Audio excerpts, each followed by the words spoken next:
মার খেয়েও সনাতনী করবো, কি বলছো? আমি গিয়েছিলাম কালীঘাটের বুকের প্রচার, সনাতনী কয়েকটা প্রচার করতে, কোনো পুজোই প্রচার নয়। তাতে 3-4 জায়গা আমাকে ঘাট ধাক্কা দিয়ে বার করছে আমার সাধুগুলোকে। আবার আশ্রম অব্দি এসছে, এসেও রড দেখাচ্ছে, নানা রকম নানা বলছেন, কালকে আসলে কেটে দেবো, তোমাদের কিসের সনাতন, নানা রকম নানা কথা। কিন্তু বাবা, আমরা খেয়ে না খেয়ে সনাতনের প্রচার করছি।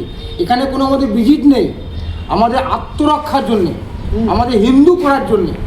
আমরা হিন্দু হয়ে যদি হিন্দু বুকে না বলতে পারি, তাহলে পশ্চিমবাংলা না থাকাই ভালো। একদম।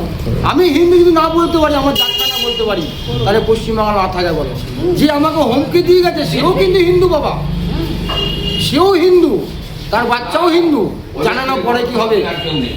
অতএব দয়া করি আপনারা যেরকম ভুল করেন না কারো কি দিয়ে, যে সাধু সন্ন্যাসী যারা দেশ বিশ্ব রেখেছে, তারা হিন্দু জয় করতে চায়, তারা যদি মার খায় তাহলে চাঁদ উঠবে না, সূর্য উঠবে না, পবন বইবে না, গগন থাকবে না, ধরতিও ডুবে যায় বাবা। নতুন কিছু বলার নেই। আমাদের সাধু করাকে মেরে তাড়িয়েছে বাবা 1 ঘন্টা আধা ঘন্টা আগে। আবার কালকে বলছে ভবানীপুরের সাধুগুলোকে দেখবে, একজন দাঁড়িয়ে বলা বলছে কুচি কুচি করে কাটবে, এরকম ক্যামেরা সব লোড করা আছে বাবা, এখানে সব ক্যামেরা লোড আছে বাবা। বাবা কার সঙ্গে জল বন্ধ করে দিয়েছে, ইলেকট্রিক ধুমকি দিয়ে গিয়েছে, এর থেকে কী করবো? তবু আমি বলছি আমরা ইলেকট্রিক লাগবে না, জল লাগবে না, আমরা তবু সনাতনের জয় দরকার। সনাতনের জয় যদি না করতে পারি, তাহলে আমাদের পশ্চিমবাংলা থাকা যাবে না বাবা, হিন্দু কটাকা থাকা যাবে না কমসে কম। আপনাদের মা বোন বড় হচ্ছে, বাচ্চারা বড় হচ্ছে, কালকে বেরোতে পারবে না। অতএব আপনারাই বিচার করবেন। আপনাদের ঘরে ঘরে যাচ্ছিলাম সনাতনের প্রচার জন্য, আজকে বাধা বিঘ্নের জন্য যেতে পারছি না। আমরা কোনো পার্টি করতে যাইনি, সাধুরা পার্টি করে না, সাধুরা এমনি মৃত।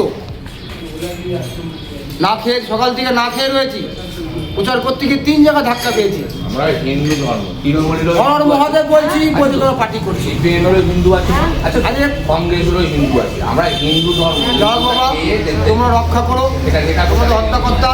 আমাদের সাধুগুলো ভবিষ্যৎ যদি না হয়, আমরা কী করবো বলো? আমরা লড়েই যাচ্ছি সনাতনের জন্য। আমরা মরেও বলবো জয় শ্রীরাম, বেঁচেও বলবো জয় শ্রীরাম। এবার ওরা যদি অন্য কিছু রং নেয়, সেটা আমাদের দোষ নয়, সেটা তাদের দোষ।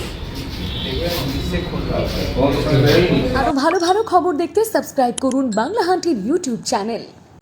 বাংলা হান্টের আরো খবর দেখতে নজর রাখুন। বাংলা খবর মানেই বাংলা হান্ট।